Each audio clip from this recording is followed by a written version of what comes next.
Good morning बच्चों। Last class में बच्चों हमारा 7 चैप्टर कंप्लीट हुआ था, चार्ज ऑफ जीएसटी। तो अब बच्चों मैं आपको 8 चैप्टर करा रहा हूँ, रजिस्ट्रेशन। जब बच्चों हमने इनपुट टैक्स क्रेडिट का चैप्टर पढ़ा था ना, तो वो एलिजिबिलिटी में कहता था कि सबसे पहले जो पर्सन इनपुट टैक्स क्रेडिट लेना चाहता है वो जीएसटी में रजिस्टर्ड होना चाहिए। तो क्या जीएसटी में रजिस्ट्रेशन के लिए सभी पर्सन लायबल है, जो भी पर्सन बिजनेस कर रहा है? तो आंसर है बच्चों नो। कौन पर्सन लायबल होता है एक बार हम पढ़ते हैं, समझते हैं, फिर उसके बाद पढ़ेंगे प्रोसीजर ऑफ रजिस्ट्रेशन कि रजिस्ट्रेशन फिर होता कैसे है। पहले तो हमें यही पता हो कि कौन पर्सन रजिस्ट्रेशन के लिए लायबल है। सेक्शन 22 बच्चों ये सेक्शन बताता है टर्नओवर बेस पर कि कैसे कोई पर्सन अगर एक टर्नओवर एक थ्रेशोल्ड लिमिट से ज्यादा हो जाएगी तो उसको रजिस्ट्रेशन कराना पड़ेगा। पर्सन लायबल फॉर रजिस्ट्रेशन, कोई भी सप्लायर चाहे गुड सप्लाई करता है या सर्विस या दोनों, अगर उसकी एग्रीगेट टर्नओवर थ्रेशोल्ड लिमिट से ज्यादा हो जाती है तो जिस स्टेट में वो ये ट्रांजैक्शन कर रहा है, इन द सेंस जिस स्टेट से ही वो गुड्स और सर्विसेज दे रहा है, उस स्टेट में उसको कंपल्सरी अपना रजिस्ट्रेशन कराना पड़ेगा अंडर सेक्शन 22। हम क्या कहेंगे? एवरी सप्लायर ऑफ गुड्स और सर्विसेज और both is required to obtain registration in the state or UT from where, उसी स्टेट में कराना पड़ेगा जहां से वो ये टैक्सेबल सर्विसेज दे रहा है, टैक्सेबल गुड सप्लाई कर रहा है। From where he makes taxable supply, मतलब आपको ये याद रखना है कि अगर मैं हरियाणा में बैठकर सर्विसेज दे रहा हूं तो भले ही मेरी वो सर्विसेज ऑल ओवर इंडिया में जा रही हूं, लेकिन रजिस्ट्रेशन मेरे को हरियाणा में कराना पड़ेगा। उन स्टेट में रजिस्ट्रेशन तब कराना पड़ेगा अगर मैंने वहां भी ऑफिस खोल रखे हैं। नहीं तो इंटर स्टेट सप्लाई करूंगा तो आईजीएसटी चार्ज करूंगा, और इंट्रा स्टेट सप्लाई करूंगा तो सीजीएसटी एसजीएसटी चार्ज करूंगा। लेकिन मुझे रजिस्ट्रेशन सिर्फ वहीं से कराना है जहां से मैं ये सर्विसेज दे रहा हूं, वो किसी भी स्टेट में हो, किसी भी यूनियन टेरिटरी में हो। कराने के लिए लायबल कब हूं? जब मेरी एग्रीगेट टर्नओवर थ्रेशोल्ड लिमिट से ज्यादा हो जाए। वही थ्रेशोल्ड लिमिट अभी बच्चों मैंने आपको पढ़ानी है, exceeds specified threshold limit in a financial year. Aggregate turnover financial year की ही कंसीडर्ड होती है। तो अब एक बार बच्चों समझते हैं कि थ्रेशोल्ड लिमिट किसके केस में क्या दे रखी है। बच्चों आपको ना ऐसे ही याद रखना है कि 10 स्टेट याद रख लेंगे, उसके अलावा बाकी सब स्टेट में क्या है, एक कॉमन प्रोविजन है। तो इसको 3 कैटेगरी में बांट रखा है। हम इसको ऐसे ही याद रख सकते हैं बच्चों, 4 स्टेट हैं जहां पर गवर्नमेंट ने लिमिट दे रखी है 10 लाख रुपीस की। अभी हम एग्जांपल के थ्रू पूरा अच्छे से समझ आ जाएगा। स्टेट्स वेयर थ्रेशोल्ड लिमिट, जो एग्जम्पशन लिमिट है ना, वो है of ₹10 lakh for both goods and services. चाहे आप सप्लायर ऑफ गुड्स हो, चाहे सप्लायर ऑफ सर्विसेज हो, या दोनों के सप्लायर हो, आपके ऊपर लिमिट क्या देखी जाएगी? 10 लाख। बच्चों ऐसे करके याद रखना है, मणिपुर, मिजोरम, नागालैंड और त्रिपुरा। मणिपुर, मिजोरम, नागालैंड और त्रिपुरा। ये हम बार बार रिपीट करेंगे ना तो याद हो जाएंगे, क्योंकि जरूरी है हमारे लिए याद रखना। मणिपुर, मिजोरम, नागालैंड, त्रिपुरा, ये चारों की चारों वैसे अगर मैं कहूं तो स्पेशल कैटेगरी स्टेट है, लेकिन हमें क्या करना है, हमें तो वैसे ही याद रख लेना है। अब बच्चों 4 स्टेट में लिमिट कितनी है? 10 लाख। मतलब अगर आप वहां से सप्लाई कर रहे हो और आपकी एग्रीगेट टर्नओवर 10 लाख से ऊपर हो गई तो उस केस में आपको कंपल्सरी अपना रजिस्ट्रेशन कराना पड़ेगा अंडर सेक्शन 22। और बच्चों 6 स्टेट ऐसी हैं जहां पर लिमिट 20 लाख रुपए की है, चाहे आप गुड सप्लाई कर रहे हो या सर्विस या दोनों। States where threshold limit of ₹20 lakh, ये जहां 10 लाख लिखा है ना उसकी जगह 20 लाख। फॉर बोथ का मतलब है कि चाहे गुड्स हो चाहे सर्विसेज हो या दोनों हो। तो ये 6 स्टेट कौन कौन सी हैं? पहले अरुणाचल प्रदेश, मेघालय, सिक्किम, उत्तराखंड बच्चों, पुडुचेरी, पहले नहीं इसको पांडेचेरी कहते थे, और तेलंगाना। अब ये 6 स्टेट ऐसी हैं बच्चों जिनके केस में लिमिट जो है वो 20 लाख है, कि आप चाहे सप्लायर ऑफ गुड्स हो चाहे सप्लायर ऑफ सर्विसेज हो या दोनों चीजें सप्लाई करते हो, आपके ऊपर लिमिट क्या है? 20 लाख रुपए। अगर आपकी टर्नओवर 20 लाख रुपए से ऊपर है तो आपको अपना रजिस्ट्रेशन कराना पड़ेगा। और इसके अलावा जितनी भी स्टेट बच गई बच्चों, जैसे हरियाणा, पंजाब, दिल्ली, कोई भी जो स्टेट यहाँ कवर नहीं हुई, महाराष्ट्र, तो उन सब स्टेट के अंदर क्या है, उसमें बच्चों 2 कैटेगरी बना रखी है। अगर आप सिर्फ एक्सक्लूसिव सप्लायर ऑफ गुड्स हो और वो इंट्रा स्टेट करते हो, इंटर स्टेट नहीं, तो आपके लिए लिमिट है 40 लाख। और अगर आप सप्लायर ऑफ सर्विसेज हो या फिर दोनों चीजों की सप्लाई करते हो तो आपके ऊपर लिमिट है 20 लाख। मैं ऐसे लिख देता हूं, states where threshold limit of ₹20 lakh for services और बोथ, समझ गए ना, सर्विसेज या दोनों चीजें सप्लाई करते हो, एंड ₹40 लाख फॉर गुड्स के लिए याद रखना कंडीशन लगा रखी है, all remaining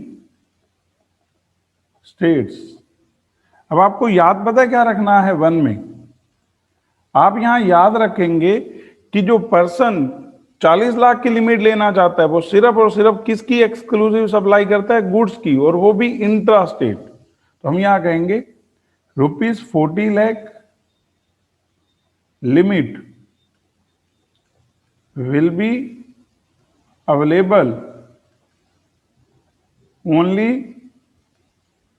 to persons engaged exclusively in the intra-state supply of goods। मतलब ये कंडीशन है बच्चों, तभी आपको इसका बेनिफिट मिलेगा, अदरवाइज नहीं। मान लो मेरी 2 ब्रांचेस हैं, एक दिल्ली में और एक मणिपुर में, तो क्वेश्चन आता है कि मेरे लिए थ्रेशोल्ड लिमिट क्या होगी? गवर्नमेंट कहती है 10 लाख। अगर आपका इन चारों में से किसी भी एक स्टेट में ऑफिस है जहां से आप सप्लाई कर रहे हो गुड्स या सर्विसेज, और बाकी ऑफिस अदर स्टेट में है, इनमें है, तो भी एग्रीगेट लिमिट कितनी रहेगी? 10 लाख। मतलब आप ये समझो कि पहले तो एग्रीगेट टर्नओवर देखी जाएगी, फिर उनमें से एक भी ऑफिस आपका स्पेशल कैटेगरी स्टेट में है, तो in that case limit will be converted to 10 lakh. आप जीएसटी में रजिस्टर्ड होने के लिए लायबल हो जाओगे अगर आप इन चारों में से किसी एक स्टेट में सप्लाई कर रहे हो गुड्स या सर्विसेज या दोनों, मणिपुर, मिजोरम, नागालैंड, त्रिपुरा। अगर आपकी एग्रीगेट टर्नओवर 10 लाख से ऊपर हो जाती है, और 6 स्टेट हैं, चाहे आप सप्लायर ऑफ गुड्स हो चाहे सर्विसेज हो, जिनके केस में 20 लाख की ही लिमिट है, चाहे आप एक्सक्लूसिव सप्लायर ऑफ गुड्स क्यों नहीं हो, क्योंकि इसको याद रखना अदरवाइज बहुत मुश्किल होता है। अरुणाचल प्रदेश, मेघालय, सिक्किम, उत्तराखंड, पुडुचेरी और तेलंगाना, और इसके अलावा जो भी स्टेट रह गई, जम्मू एंड कश्मीर, असम, हिमाचल प्रदेश, ये तो 3 स्पेशल कैटेगरी स्टेट है। इसके बावजूद उस स्टेट ने क्या लिमिट ले रखी है? 40 लाख रुपए। अगर उनका सप्लायर किस चीज का है? इंट्रा स्टेट सप्लाई करता है गुड्स की सिर्फ। अगर सर्विसेज के साथ दे रहा है तो फिर 20 लाख, खाली सर्विसेज दे रहा है 20 लाख, इंटर स्टेट सप्लाई कर रहा है, फिर तो अभी हम पढ़ेंगे कंपल्सरी रजिस्ट्रेशन कराना पड़ता है। अभी ना बच्चों सेक्शन 23 में हम पढ़ेंगे कौन पर्सन लायबल नहीं होते रजिस्ट्रेशन के, एग्रीगेट टर्नओवर 20 लाख से ऊपर होने के बावजूद। मान लो आप कोई एग्जाम्ड सप्लाई करते हो, आपकी गुड्स नॉन टैक्सेबल है, तो उस केस में होती रहे आपकी एग्रीगेट टर्नओवर, ये एग्रीगेट टर्नओवर में इंक्लूड करते रहे एग्जाम्ड सप्लाई, लेकिन उन पर्सन का रजिस्ट्रेशन करवा कर करेंगे क्या, तो उसके लिए अभी हमें सेक्शन 23, 24 पढ़ना है। एक बार 22 के ऊपर फोकस करते हैं जो टर्नओवर बेस्ड है। तो बच्चों इसको क्लियर करने के लिए कुछ एग्जाम्पल पढ़ेंगे जिससे हमें बात क्लियर हो जाएगी। मैं मानकर चलूंगा कि आपने ये 4 स्टेट के नाम तो याद कर लिए। मणिपुर, क्योंकि इसमें इतनी प्रॉब्लम नहीं है, इसमें तो सिर्फ सप्लाई ऑफ गुड्स जब एक्सक्लूसिव होगा तब जाकर 40 लाख की लिमिट मिलेगी, नहीं तो 20 लाख की ही लिमिट है दोनों जगह। यहां 10 लाख की है। मणिपुर, मिजोरम, नागालैंड, त्रिपुरा। मणिपुर, मिजोरम, नागालैंड, त्रिपुरा। आपने कई बार रिपीट करना है ताकि याद हो जाए। अब देखो बच्चों, एक बार मुझे ये बताना है आपको कि अगर मेरे से कोई पूछे कि आप एग्रीगेट टर्नओवर की बात कर रहे हो तो एग्रीगेट टर्नओवर में क्या इंक्लूड होगा और क्या एक्सक्लूड होगा। बच्चों अभी हमने पीछे ही पढ़ा था, कंपोजिशन सप्लायर के केस में हम लोग देखते हैं एग्रीगेट टर्नओवर में, सेम यहां पर है। तो एक बार लिखते हैं कि एग्रीगेट टर्नओवर में क्या क्या इंक्लूड होगा और क्या क्या एक्सक्लूड होगा। तो हम यहां लिखेंगे aggregate turnover in a financial year. एक बच्चों फाइनेंशियल ईयर में एग्रीगेट टर्नओवर का मतलब क्या है, तो इसमें क्या इंक्लूड होगा क्या एक्सक्लूड, हर जगह बच्चों यही रहता है, वो बार बार चेंज नहीं होता। इंक्लूजन और यहां पर एक्सक्लूजन। अगर मैं इंक्लूजन की बात करूं तो इसमें सबसे पहले आप यहां लिखेंगे value of all outward supplies. जो आप बेचते हैं वही तो आपकी टर्नओवर है ना, खरीदने वाली चीज थोड़ा, चाहे होता रहे रिवर्स चार्ज, इसलिए उसको हम एक्सक्लूजन में पढ़ेंगे कि एक इनवर्ड सप्लाई है और जिस पे टैक्स हमें रिवर्स चार्ज में देना है, तो वो हमारी टर्नओवर थोड़ा हो जाएगी। Value of all outward supplies, इसमें क्या क्या लेंगे बच्चों हम, taxable supply, exempt supplies, export और बच्चों इंटर स्टेट सप्लाई। यही चीज आप कहोगे सर वहां पढ़ाई थी, तो बिल्कुल मना है ही नहीं, सेम ही बात कर रहे हैं हम लोग। और अगर मेरे से कोई पूछे कि एक्सक्लूजन में क्या आएगा, मैं कहूंगा पहले तो कोई भी टैक्स, आप कहेंगे CGST, SGST, UTGST, IGST and cess.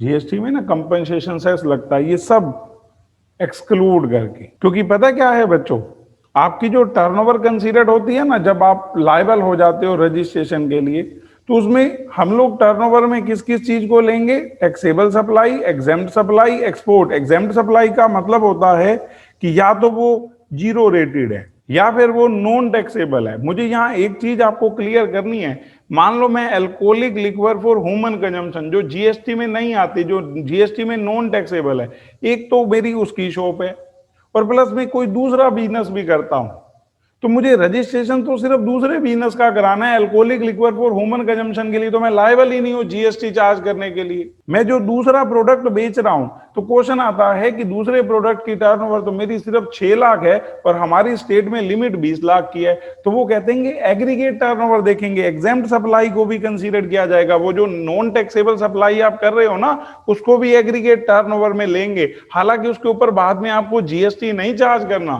लेकिन रजिस्ट्रेशन के लिए उसको कंसीडर किया जाता है।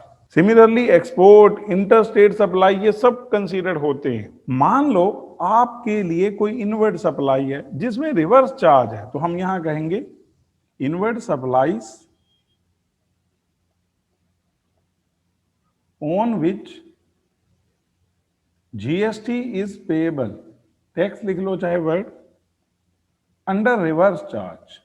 बच्चों आप एक चीज समझो, मैं कोई चीज परचेज कर रहा हूं, उसके ऊपर ना रिवर्स चार्ज है, तो वो मेरी टर्नओवर थोड़ा हो जाएगी, वो तो मेरी परचेज ही रहेगी। तो इसलिए मैं यहां क्लियर कर दूं कि भले ही वो इनवर्ड सप्लाई जिसके ऊपर जीएसटी में रिवर्स चार्ज में पे करने के लिए लायबल हूं, वो मेरी टर्नओवर का पार्ट नहीं बनेगी। बच्चों आपको ऐसे बताना है कि एग्जेम्प्ट सप्लाई में ना हमारी आउटवर्ड सप्लाई भी आती है, जिसमें हम तो चीज सप्लाई कर रहे हैं, जो हमसे ले रहा है वो पर्सन रिवर्स चार्ज में लायबल है। मतलब एक बार इसका उल्टा समझो, outward supply we are supplier, recipient is liable to pay tax on under reverse charge, RCM mechanism के अंडर वो टैक्स देने के लिए लायबल है। तो वो एज ए सप्लायर, पता है कौन सी सप्लाई है? एग्जेम्प्ट सप्लाई है, एग्रीगेट टर्नओवर में कंसीडर करेंगे। एक बार मैं ना पढ़ाता हूं आपको। ये 4 स्टेट जिसमें 10 लाख की लिमिट है, ये 6 स्टेट जिसमें 20 लाख की है, और यहाँ ऑल अदर स्टेट। ये जम्मू एंड कश्मीर, असम, अरुणाचल प्रदेश स्पेशली क्यों लिखा है? क्योंकि ये स्पेशल कैटेगरी स्टेट है। तो वो बताना चाहता है कि ये स्पेशल कैटेगरी होने के बावजूद इनके यहाँ लिमिट 40 लाख है, कि कोई बच्चा अपने आप इंटरप्रिटेशन कर ले कि स्पेशल कैटेगरी में या तो 10 लाख है या 20 लाख है और बाकी स्टेट में 40 है। ऐसा नहीं है बच्चों। आपको 4 ये स्टेट याद रखनी है, मैंने बोला है, बार बार बोलोगे, मणिपुर, मिजोरम, नागालैंड, त्रिपुरा। और 6 ये स्टेट हैं जहां 20 लाख की लिमिट है, चाहे आप सप्लायर ऑफ गुड्स हो, चाहे सप्लायर ऑफ सर्विसेज हो। और इनको छोड़कर जो बाकी स्टेट हैं उनके केस में क्या है? 40 लाख की लिमिट है गुड्स के लिए, लेकिन शर्त यह है कि person engage exclusively in intra state supply of goods. सिर्फ इंट्रा स्टेट सप्लाई करता है गुड्स की तो लिमिट 40 लाख है। अब नोट 1 में वो कहता है कि अगर एक पर्सन एक से ज्यादा प्लेसेस से अपना बिजनेस चला रहा है, मतलब डिफरेंट स्टेट से अक्रॉस इंडिया, एक ब्रांच उसकी स्पेशल कैटेगरी स्टेट यानी कि इनमें से किसी में है, तो वो जो लिमिट है ना बच्चों, वो 10 लाख रह जाएगी। और आपको एग्जम्पशन 40 लाख की इन केसेस में और नहीं मिलेगी। Person engage in making supply of ice cream, pan masala, tobacco. मतलब यहाँ सप्लायर को भी कवर कर रखा है। जब हमने कंपोजिशन स्कीम पढ़ी थी ना, वहां सिर्फ मैन्युफैक्चरर को एक्सक्लूड कर रखा था कि वो मैन्युफैक्चरर जो आइसक्रीम, पान मसाला, टबैको, एरिएटेड वाटर की सप्लाई करते हैं, उन मैन्युफैक्चरर के लिए कंपोजिशन स्कीम नहीं है। 40 लाख की लिमिट इन तीनों में से किसी को नहीं मिलेगी, सप्लायर ऑफ आइसक्रीम, पान मसाला और टबैको। और अब ये कह रहा है कि एग्रीगेट टर्नओवर में इंक्लूजन में क्या आएगा और एक्सक्लूजन में क्या आएगा। अब बच्चों मुझे ये बताना है कि ये नोट देखो, outward supply taxable under reverse charge. हमारी तो आउटवर्ड सप्लाई है, लेकिन उसके ऊपर है क्या? रिवर्स चार्ज है। तो वो हमारे लिए तो एग्जेम्प्ट सप्लाई हो गई, तो would continue to be the part of aggregate turnover of the supplier of such supply. क्योंकि वो है तो हमारी टर्नओवर ना, हमने तो बेची है, हमने तो सप्लाई की है, भले ही उस पर रिवर्स चार्ज लग रहा था। और ये कह रहा है aggregate turnover to exclude inward supply on which tax is payable under reverse charge, जो मैंने बताया है। जैसे जीटीए है, जीटीए में ना हमने पढ़ा था कि अगर स्पेसिफाइड रिसिपिएंट है, जैसे कोई फैक्ट्री है वो सप्लाई ले रही है, तो जीटीए वहां पर टैक्स चार्ज नहीं कर रहा क्योंकि रिवर्स चार्ज मैकेनिज्म है। तो जीटीए के लिए वो आउटवर्ड सप्लाई क्या मानी जाएगी? Exempt supply. अब मान लो कि जीटीए के केस में सारी की सारी सप्लाई रिवर्स चार्ज के अंडर है, तो वो सारी की सारी एग्जेम्प्ट होगी। तो मेरे से कोई पूछे तब भी रजिस्ट्रेशन लेना पड़ेगा, मैं कहूंगा नहीं। अगर उसकी सारी सप्लाई एग्जेम्प्ट सप्लाई है, सारी सप्लाई नॉन टैक्सेबल है, तो फिर रजिस्ट्रेशन का फायदा क्या है जब उसने जीएसटी चार्ज ही नहीं करना? वो अभी हम पढ़ते हैं बच्चों आगे। अभी एक बार ये पॉइंट कराता हूं कुछ। एग्रीगेट टर्नओवर में मैंने आपको बता दिया कि इनमें से किसी को इंक्लूड नहीं करेंगे। और यहां देखो बच्चों, G Limited pays GST on sitting fees paid to its director. आपको पता है डायरेक्टर के केस में रिवर्स चार्ज लगता है। अगर डायरेक्टर एम्प्लॉय होगा फिर तो वो शेड्यूल 3 का मैटर हो जाएगा, neither treated as supply of goods no treated as supply of services. लेकिन अगर वो जैसे यहाँ सिटिंग फीस ले रहा है, उसका जो टीडीएस है वो 194 जे के अंडर आता है, सैलरी का ना 192 में आता है। वो पता लग जाता है कि वो एम्प्लॉय है या as a professional person services दे रहा है। For services rendered by them, G Limited pays GST on sitting fees. अब हम रिवर्स चार्ज में दे रहे हैं, हमें सर्विसेज किसने दी हैं? डायरेक्टर ने। और कहता है value of services provided by director to G limited will form part of aggregate turnover of director not of G limited. क्योंकि उसके लिए तो आउटवर्ड सप्लाई है, हालांकि जीएसटी चार्ज करने के लिए वो लायबल नहीं था, रिवर्स चार्ज में जी लिमिटेड दी। जी लिमिटेड की एग्रीगेट टर्नओवर में इंक्लूड थोड़ा करेंगे, जी लिमिटेड तो सर्विसेज ले रही है, दे थोड़ा रही है यहाँ। और एग्रीगेट टर्नओवर में आपकी टोटल टर्नओवर को कंसीडर किया जाएगा, जितनी भी ब्रांचेस होंगी उसमें हम इंक्लूड करेंगे exported goods services, exempted goods services, interstate supply between distinct person, चाहे उनका सेम पैन हो, वो सब इंक्लूड किया जाता है। एक बार इनके एग्जांपल पढ़ते हैं, आपको बच्चों समझ आ जाएंगे। A dealer G has 2 offices, one in Delhi another in Haryana. In order to determine whether G is liable for registration, turnover of both the offices would be taken into account, and only if the same exceeds applicable threshold limit, G is liable for registration. मतलब समझ गए, आपकी aggregate turnover consider की जाएगी।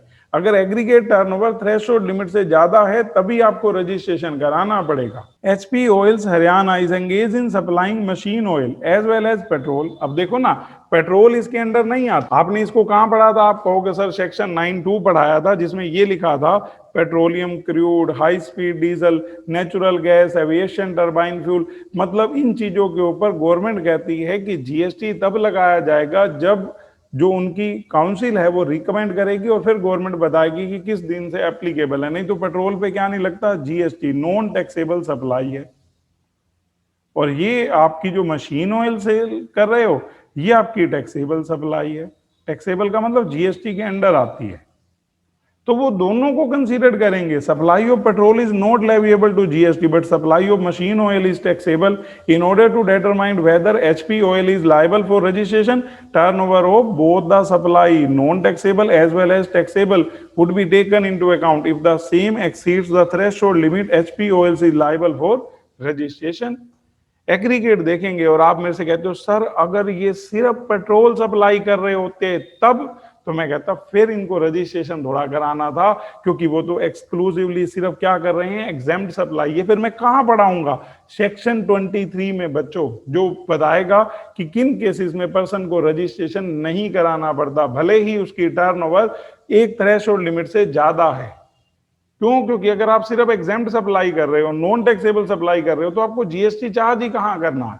करना ही नहीं है। नहीं करना तो फिर रजिस्ट्रेशन किस लिए कराना है? अब बच्चों मुझे सिर्फ ये बताना है कि मान लो आप एक एजेंट हो, आप अपने प्रिंसिपल के बिहाफ पर टर्नओवर करते हो, प्लस आपकी अपना भी बिजनेस है, तो उस केस में जो आप प्रिंसिपल के बिहाफ पर सेल कर रहे हो वो भी आपकी एग्रीगेट टर्नओवर में इंक्लूड होगा, क्योंकि आप ही तो कर रहे हो ना वो टर्नओवर। देखो क्या कहता है, aggregate turnover to include all supply made by taxable person whether on his own account or made on behalf of all of his principal. Real Enterprises has appointed G as its agent. G makes supply of goods on his own account as well as on behalf of Real Enterprises. तो जब आप G की turnover को लोगे ना, तो उसमें दोनों टर्नओवर होंगी। All supply of goods made by G as agent of Real Enterprise will also be included in aggregate turnover of G. चाहे वो कहे कि मैं तो यहाँ एजेंट था, मैंने तो उनके बिहाफ पर टर्नओवर किया, गवर्नमेंट कहती है वो आपकी एग्रीगेट टर्नओवर में इंक्लूड होगी। ये सारा कुछ गवर्नमेंट ने क्लियर किया है कि कंफ्यूजन ना रहे किसी भी केस में। अब बच्चों हम यहाँ कुछ एग्जाम्पल पढ़ते हैं, आप सिर्फ फोकस करना कि किस तरह से हमारी स्टडी ने बना रखे है। शिवम ऑफ दिल्ली, दिल्ली क्या आ गई? आप कहोगे सर ये तो ऑल अदर स्टेट के अंदर आ गई। बिल्कुल बच्चों, is exclusively engage in intra state supply of shoes. Shoes हो गए बच्चों goods. Is aggregate turnover in current financial year 25 lakh. तो जो एप्लीकेबल थ्रेशोल्ड लिमिट है इंट्रा स्टेट सप्लाई करता है गुड्स की, कहां है? दिल्ली में। तो लिमिट कितनी है बच्चों? 40 lakh. The applicable threshold limit for registration for Shivam in given case is 40 lakh. Thus he is not liable to get registered under GST. यही सेक्शन 22 कह रहा है। अगर मान लो ऊपर वाले एग्जाम्पल में सारी चीजें वही रहती, remaining the same, Shivam is exclusively engage in supply of pan मसाला। तो बच्चों अभी हमने पढ़ा है कि अगर आइसक्रीम, पान मसाला या टबैको के आप सप्लायर हो तो आपको 40 लाख की लिमिट का बेनिफिट नहीं मिलेगा। ये याद रखना पड़ेगा। आप ऐसे याद रखेंगे, exemption of 40 lakh is not available to person engage in making supply of ice cream, pan masala and tobacco. याद रखना है यहाँ एरिएटेड वाटर नहीं दे रखा, वो कंपोजिशन सप्लाई में था। थोड़ा मुश्किल जरूर है, लेकिन बच्चों अगर हम कोशिश करेंगे तो याद हो जाता है। तो अब ये कह रहा है कि अगर ये एक्सक्लूसिवली एंगेज है इन supply of pan masala instead of shoes, he will not be eligible for higher threshold limit of 40 lakh and applicable threshold limit for registration in that given case will be 20 lakh. तो शिवम को उस case में तो registration कराना पड़ेगा। और अगर वो कहता है कि instead of pan masala Shivam is exclusively engage in supply of taxable services, अगर गुड्स की जगह ये सर्विसेज का सप्लायर हो तो आपको हो गया अगेन 20 लाख की लिमिट हो जाएगी। The applicable threshold limit for registration still be 20 lakh. Thus Shivam will be liable to get registered. तो आपको बता रहा है further Shivam is engage in supply of both taxable goods and services. अगर दोनों चीजें भी करता है तो भी थ्रेशोल्ड लिमिट 20 लाख ही है। क्योंकि मैंने ना आपको ऐसे क्लियर कराया है, कंफ्यूजन ना रहे। मैंने कहा है कि अगर आप खाली सर्विसेज देते हैं या फिर बोथ देते हैं, बोथ का मतलब गुड्स और सर्विसेज दोनों, खाली गुड्स के हैं तभी 40 लाख है, नहीं तो 20 लाख रहेगी बच्चों लिमिट। जैसे अगला क्वेश्चन पढ़ते हैं, कहता है रघु ऑफ सिक्किम। अब बच्चों सिक्किम जो है ना वो सेकंड कैटेगरी की 6 स्टेट है। एक बार मैं रिपीट करता हूं, 4 स्टेट कौन सी थी हमें याद हो जाएंगी, जहां 10 लाख की लिमिट है। मणिपुर, मिजोरम, नागालैंड, त्रिपुरा। मणिपुर, मिजोरम, नागालैंड, त्रिपुरा। मणिपुर, मिजोरम, नागालैंड, त्रिपुरा। और 6 स्टेट कौन सी है जहां 20 लाख की लिमिट है दोनों केसेस में? अरुणाचल प्रदेश, मेघालय, सिक्किम, उत्तराखंड, पुडुचेरी, तेलंगाना। अरुणाचल प्रदेश, मेघालय, सिक्किम, उत्तराखंड, पुडुचेरी, तेलंगाना। हम बच्चों बार बार रिपीट करेंगे, हो जाएंगी याद। तो अब ये कहां पर है? सिक्किम में है। Is exclusively engage in intra state supply of toys. It's aggregate turnover in current financial year is 22 lakh. Since Raghu is making taxable supply from Sikkim, he will not be eligible for higher threshold limit. इनके यहाँ 40 लाख की limit थोड़ा है। Applicable threshold limit कितनी ही रहेगी? 20 लाख। तो इसलिए उसको रजिस्ट्रेशन कराना पड़ेगा। अगर ऊपर वाले एग्जाम्पल में बाकी सब सही रहे, अगर वो टैक्सेबल सर्विसेज दे रहा हो गुड्स के केस में, जब उनकी स्टेट में लिमिट ही 20 लाख है, चाहे कुछ मर्जी सप्लाई करे, तो वो रजिस्ट्रेशन कराना पड़ेगा। और अगर वो दोनों चीजों की सप्लाई करता हो तो भी बच्चों, जब लिमिट ही 20 है और उसकी टर्नओवर फाइनेंशियल ईयर में 22 लाख हो गई है, तो उसको रजिस्ट्रेशन कराना पड़ेगा उस डेट से जिस दिन उसकी टर्नओवर 20 लाख को एक्सीड की थी। और अब बच्चों next, G of Tripura is exclusively engage in intra state supply of paper. Its aggregate turnover in current financial year is 12 lakh. अब बच्चों त्रिपुरा किसमें आ जाता है? आप कहोगे उन 4 स्टेट में। सर मणिपुर, मिजोरम, नागालैंड, त्रिपुरा। अब यहां पर ये किसी मर्जी चीज की सप्लाई करे, गुड्स की या सर्विसेज की, लिमिट 10 लाख की रहने वाली है। Since G is making taxable supply from Tripura which is a special category state, applicable threshold limit for registration for G in the given case is 10 lakh. तो he is liable to get registered under GST. कहता है अगर ऊपर वाले example में सारी चीजें same रहती, ये सर्विसेज दे रहा होता, हम कहते तब भी 10 लाख, अगर दोनों चीजें दे रहा होता तब भी 10 लाख, तो इसको रजिस्ट्रेशन कराना पड़ेगा। इससे नेक्स्ट है बच्चों मिस्टर एक्स ऑफ हरियाणा। अब हरियाणा अदर स्टेट्स के अंदर आ जाता है, तीसरी category. Is exclusively engage in intra state supply of readymade garment. अब रेडीमेड गारमेंट बच्चों गुड्स हो गई, इंट्रा स्टेट सप्लाई में वो एंगेज्ड है। Its turnover in current financial year from Haryana showroom is 28 lakh. It has another showroom in Manipur. अब मणिपुर, मिजोरम, नागालैंड, त्रिपुरा की बात आते ही एग्रीगेट लिमिट कितने तक रह जाती है? 10 lakh. With A turnover 11 lakh in current financial year. दोनों का टोटल करूं तो 39 लाख बन गया है। Mr. X is engaged in supplying garment from a special category state. Applicable threshold limit for him gets reduced to 10 lakh. तो इसलिए उसको रजिस्ट्रेशन कराना पड़ेगा दोनों स्टेट में, हरियाणा में भी, मणिपुर में भी, क्योंकि उसकी एग्रीगेट टर्नओवर 10 लाख से ऊपर है। अब बच्चों मुझे ना एक छोटी सी बात समझानी है। मान लो बच्चों हरियाणा में हमारा बिजनेस है of supply of alcoholic liquor for human consumption. इसके अलावा बच्चों दिल्ली में हमारा बिजनेस है ऑफ सप्लाई ऑफ शूज। यहां हमारी जो टर्नओवर है बच्चों वो है 30 लाख। यहां हमारी जो टर्नओवर है वो 30 लाख रुपए है। तो अगर मैं देखूं तो एग्रीगेट टर्नओवर 60 लाख हो गई। मुझे रजिस्ट्रेशन कराना पड़ेगा दिल्ली में, रजिस्ट्रेशन रिक्वायर्ड। लेकिन आप कहेंगे हरियाणा में, मैं कहूंगा नहीं। आप कहेंगे क्यों? एग्रीगेट टर्नओवर तो ज्यादा है। अगर मैं यहां सिर्फ और सिर्फ नॉन टैक्सेबल सप्लाई कर रहा हूं तो भले ही मेरी टर्नओवर एग्रीगेट थ्रेशोल्ड लिमिट से ज्यादा हो तब भी मुझे रजिस्ट्रेशन नहीं कराना पड़ेगा।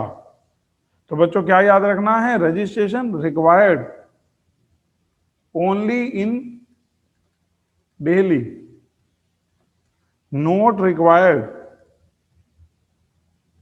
इन हरियाणा। आपसे कोई पूछे क्यों, आप कहोगे चाहे कोई पर्सन खाली एग्जेम्प्ट सप्लाई कर रहा हो या नॉन टैक्सेबल सप्लाई कर रहा हो, उस स्टेट में उस पर्सन को रजिस्ट्रेशन नहीं कराना पड़ेगा। एक एग्जांपल के थ्रू समझाता हूं बच्चों। एग्जांपल है, G is engage in supply of taxable goods in Haryana.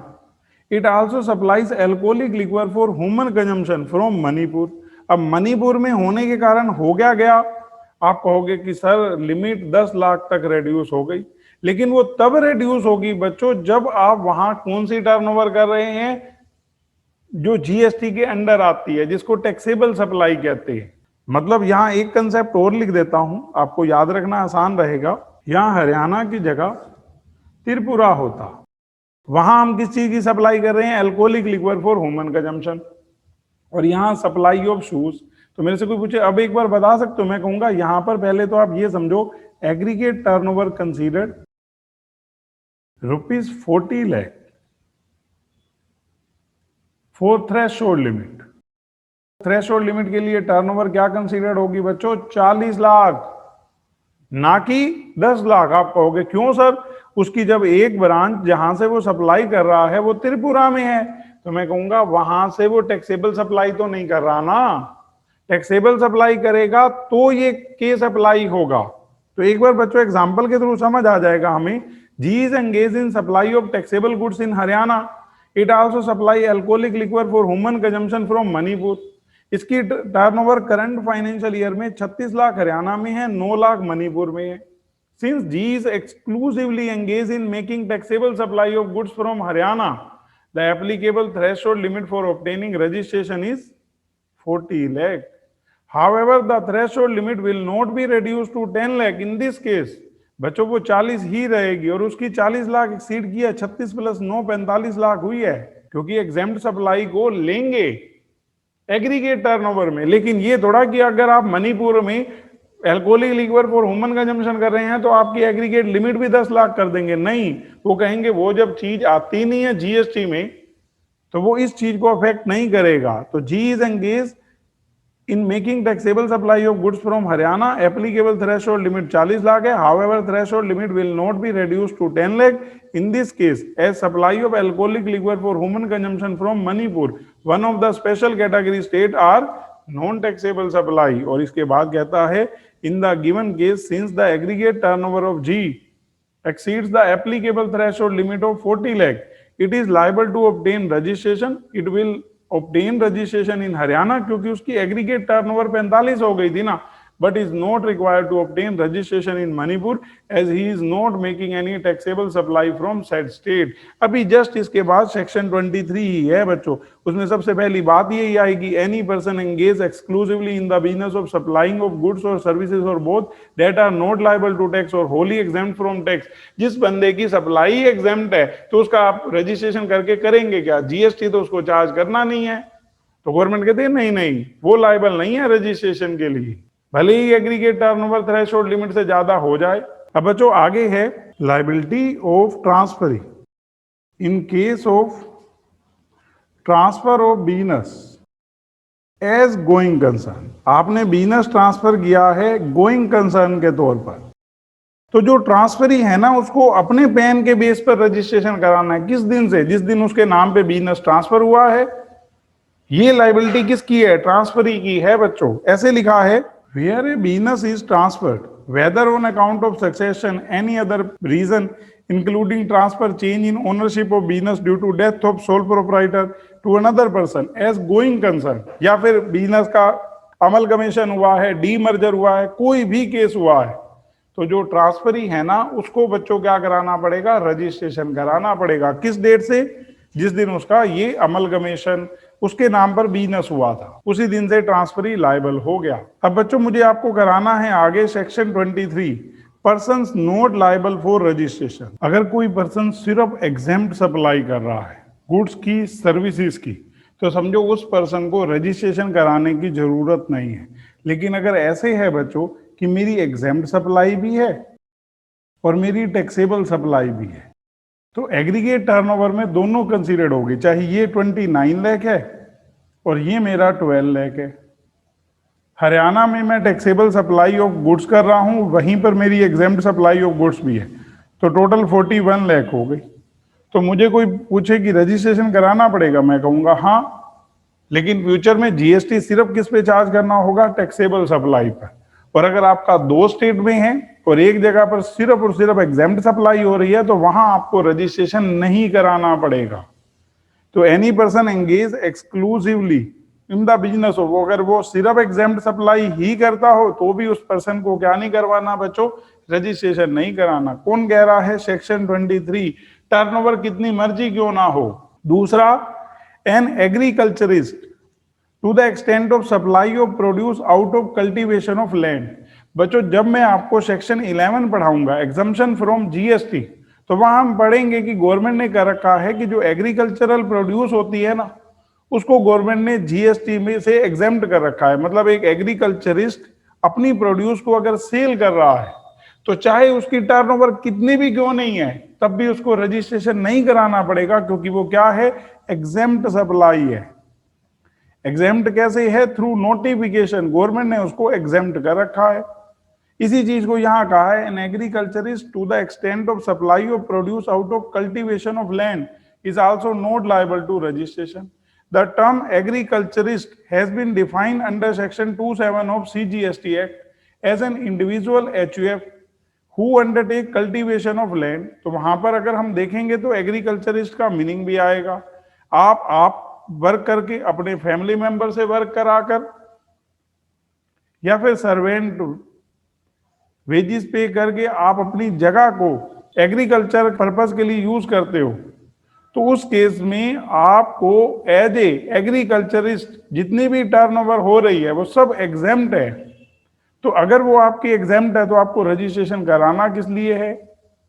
तो आपने क्या याद रखना है? लेकिन वो आगे एक लाइन कहता है from the above definition it is clear that benefit of not being liable to registration is only restricted to agriculturist who are individual or HUF.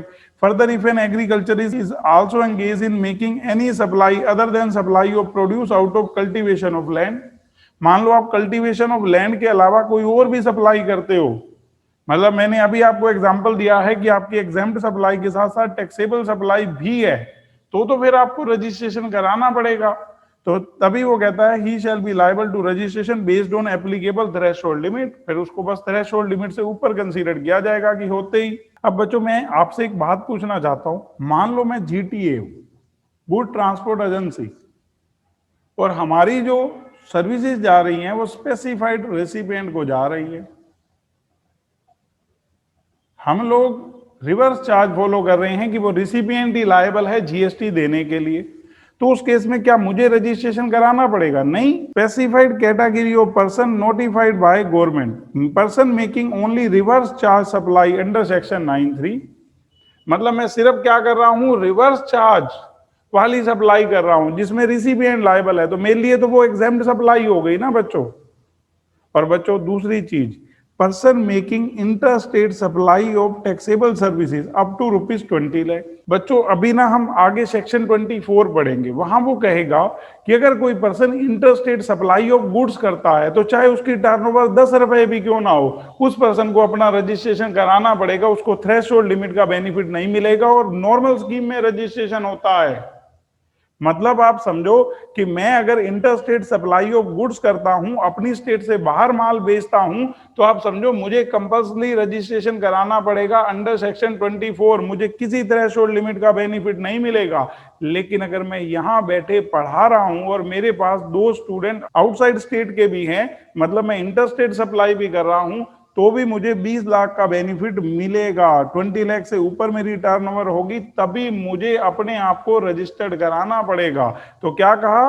Specified category of person notified by government, first person making only reverse charge supply under section 93 और person making inter state supply of taxable services, लेकिन उसमें limit है 20 लाख। अगर मेरी turnover 20 lakh से ऊपर है तो मुझे रजिस्ट्रेशन तो कराना पड़ेगा।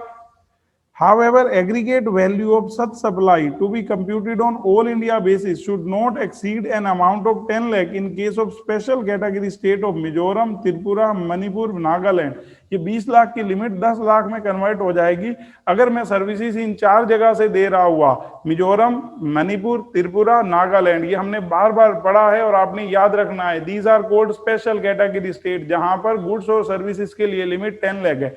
Manipur, Mizoram, Nagaland, Tripura.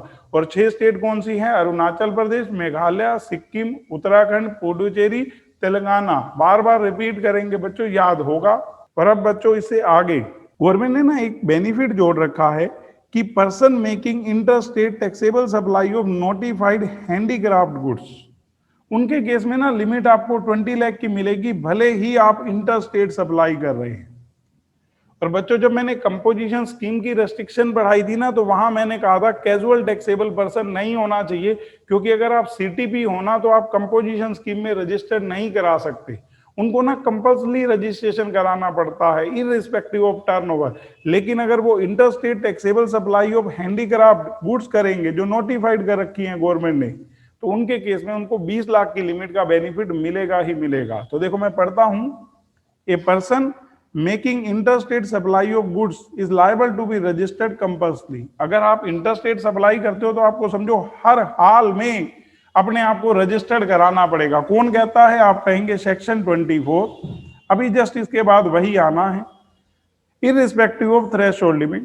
However, in the following cases, person making interstate supply of goods have been exempted from obtaining registration.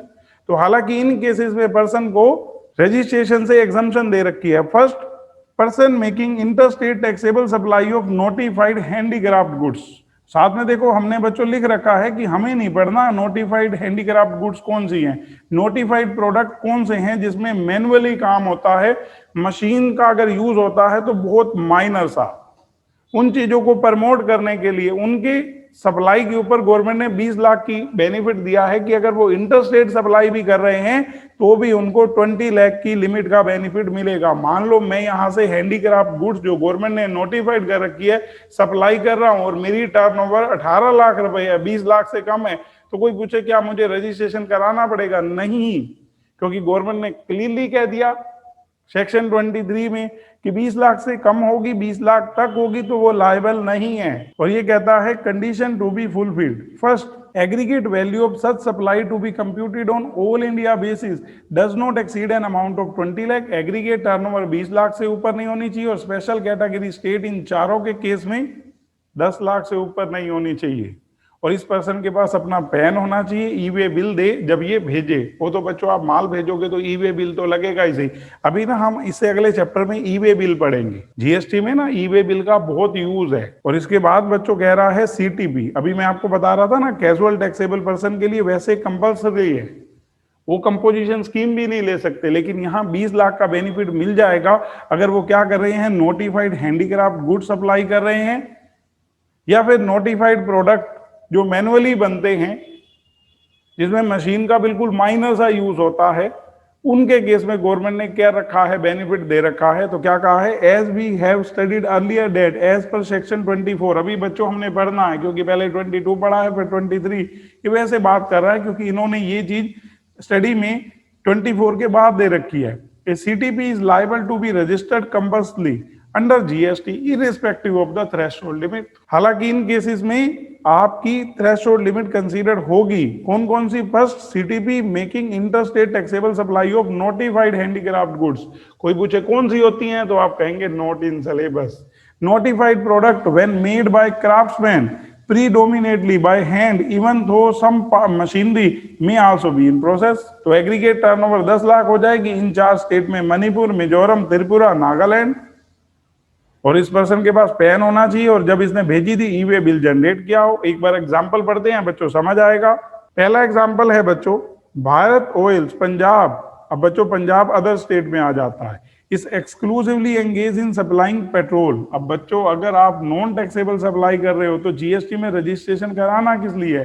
Supply of petrol is not leviable to GST, thus Bharat Oil is not liable for registration as it is engaged exclusively in supplying goods not liable to tax। Second number पे है बच्चों real foundation, A charitable trust registered under section 12AA of income tax act is exclusively engage in supply of service. बच्चों ये ना आपको जब section 11 पढ़ाऊंगा तो उसमें एग्जम्पशन नोटिफिकेशन के थ्रू एग्जाम्प्ट कर रखी हैं कि अगर चैरिटेबल ट्रस्ट चैरिटेबल पर्पजेस के लिए कोई भी सर्विसेज सप्लाई करती हैं तो उसको गवर्नमेंट ने एग्जाम्प्ट कर रखा है। तो ये कहता है services by an entity registered under section 12AA of income tax act by way of charitable activity are exempt from GST. Thus, real foundation is not liable for registration and it is exclusively engaged in supplying services exempt from tax. और इसी में बच्चों अगला है G is an agriculturist engaged in cultivation of wheat in his field in the state of Haryana. He was exclusively engaged in supply of wheat cultivated in his field in the previous year. Thus, he was not liable to registration as he was exclusively engaged in supply of produce out of cultivation of land. बस ये तो हमने section 23 में पढ़ा ही है। In the current year, he decided to start trading in rice apart from supplying his wheat produce. तो ये कह रहा है कि इस करंट ईयर से इसने डिसाइड किया कि ये राइस में भी ट्रेडिंग करेगा, तो ये तो टैक्सेबल सप्लाई हो जाएगी। अब ये थोड़ा आप कह सकते हो कि लैंड से प्रोड्यूस हुआ है उसके बाद का काम हो गया। ये तो कहता है his turnover in current year 32 lakh from supply of wheat produce and 9 lakh from trading of rice. Since he is engaged in trading of rice also, he is not covered under section 23 above. Threshold limit for registration applicable to a person exclusively engaged in supply of goods in state of Haryana 40 lakh हमें पता है। Aggregate turnover जी की current financial year में 41 लाख। कैसे 41 आई? 32 लाख रुपए wheat से, 9 लाख रुपए rice से, तो उस केस में उसको रजिस्ट्रेशन कराना पड़ेगा। मतलब आपको सेक्शन 23 का बेनिफिट तभी मिलेगा जब आप सिर्फ और सिर्फ क्या कर रहे हैं, एग्जेम्प्टेड सप्लाई कर रहे हैं। इसी तरह से बच्चों नेक्स्ट पढ़ता हूं, Manikaran transporters is a good transport agency. अब ये जीटीए है, engage exclusively in supplying GTA services liable to tax under reverse charge. आप सिर्फ और सिर्फ किसके अंडर कर रहे हैं, रिवर्स चार्ज के अंडर कर रहे हैं, जिसमें टैक्स रिसिपिएंट को देना पड़ता है 5%। Thus, it is exempt from registration and it is engaged exclusively in making supply tax on which is liable to be paid under reverse charge. Further, Manikaran Transporter supplies said service to Divakar Manufacturing Private Limited, जिसकी aggregate turnover applicable threshold limit से ज्यादा नहीं है। अब क्योंकि ये company है, registered नहीं है, since Diwakar Manufacturing Private Limited has to pay tax on GTA service at the rate of 5% under reverse charge. क्योंकि इन्होंने अपनी सारी सर्विसेज रिवर्स चार्ज में ले रखी है ना, तो यहाँ ये बताना चाहता है कि हमारी कंपनी है, मान लो बच्चों मैं ऐसे बता दूं, हमने ना अभी फैक्ट्री खोली, गुड ट्रांसपोर्ट एजेंसी की सर्विस लेनी शुरू की, ये जीटीए रिवर्स चार्ज के अंडर आता है कि इन्होंने आप तो रजिस्ट्रेशन करा ही नहीं रखा, ये जिनको भी सर्विसेज दे रहे हैं सब पे रिवर्स चार्ज लगता है अगर वो स्पेसिफाइड रिसिपिएंट है। अब हमारी फैक्ट्री है तो हम स्पेसिफाइड रिसिपिएंट हो गए, तो क्योंकि हम जीटीए की सर्विस ले रहे हैं रिवर्स चार्ज लगता है, तो रिवर्स चार्ज के अंडर तो हमें गवर्नमेंट को जीएसटी देना पड़ेगा। देंगे कैसे? पहले रजिस्ट्रेशन कराना पड़ेगा, भले ही हमारी टर्नओवर थ्रेशोल्ड लिमिट से ज्यादा ना हुई हो। तो ये यही लिख रहा है कि मानो मणिकरण ट्रांसपोर्टर जो कि ये जीटीए है अपनी सर्विसेज देता है दिवाकर मैन्युफैक्चरिंग प्राइवेट लिमिटेड को, जिसकी एग्रीगेट टर्नओवर अभी थ्रेशोल्ड लिमिट पे नहीं पहुंची, लेकिन दिवाकर मैन्युफैक्चरिंग प्राइवेट लिमिटेड को जीटीए सर्विस के ऊपर रिवर्स चार्ज में टैक्स देना पड़ेगा। इस कारण से इसको कंपल्सरी क्या कराना पड़ेगा, रजिस्ट्रेशन, चाहे इसकी एग्रीगेट टर्नओवर कम भी क्यों नहीं है। ये पॉइंट आप बच्चों याद रखेंगे।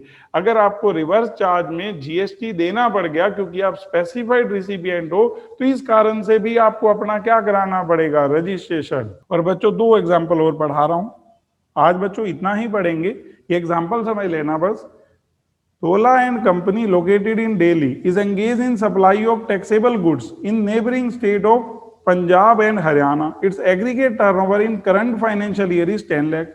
Since it is engaged in making interstate taxable supply of goods. अब देखो ना बच्चों, ये दिल्ली में है, सप्लाई करते हैं नेबरिंग स्टेट में, मतलब इंटरस्टेट सप्लाई करते हैं। अब इनकी एग्रीगेट टर्नओवर कितनी मर्जी हो, इनको रजिस्ट्रेशन कंपल्सरी कराना पड़ेगा, चाहे इनकी एग्रीगेट टर्नओवर यहाँ पर 2 लाख भी क्यों ना होती। However in the Abu case Dhola and company is engage in interstate supply of taxable service, अगर ये गुड्स की जगह सर्विसेज देते तो फिर सेक्शन 23 कह रहा है कि इनको 20 लाख की लिमिट का बेनिफिट मिलता।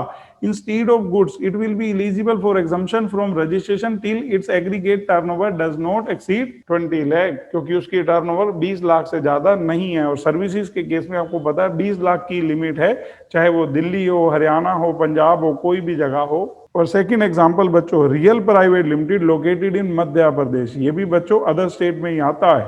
ए supplier of taxable and notified handicraft goods, it supply these goods in neighbouring state of Uttar Pradesh and Odisha. अब बात समझो ना बच्चों, आप इंटर स्टेट सप्लाई तो कर रहे हो, लेकिन किस चीज की?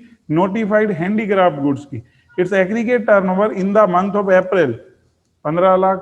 Although Real Private Limited is engaged in making interstate supply of taxable goods, it is not liable to obtain registration till its aggregate turnover does not exceed 20 lakh, as it has availed the exemption from registration under section 23।